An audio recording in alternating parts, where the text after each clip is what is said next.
భూమండలం మీద క్రైస్తవ మతం వారు తప్ప యేసుని నమ్మాలి అని ప్రబోధించే ఏకైక మార్గం ఇస్లాం ధర్మం తప్ప ఈ భూమండలంలో వేరే సిద్ధాంతం లేదు.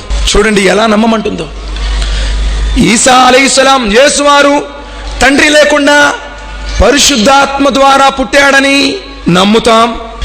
ఆయన తల్లి మరియం అలైహిస్సలాం అతి పవిత్రురాలు పరమ పరిశుద్ధురాలని నమ్ముతాం. ఈసా అలైహిస్సలాం వారు ఊయలలో ఉన్నప్పుడే మాట్లాడాడని నమ్ముతాం. జీవితాంతం సృష్టికర్త యొక్క సువార్తను ప్రకటించాడని నమ్ముతాం. ఈసా అలైహిస్సలాం యేసువారు అద్భుతాలు చేశాడని నమ్ముతాం. గొప్ప ప్రవక్తలలో ఓ గొప్ప ప్రవక్తని నమ్ముతాం.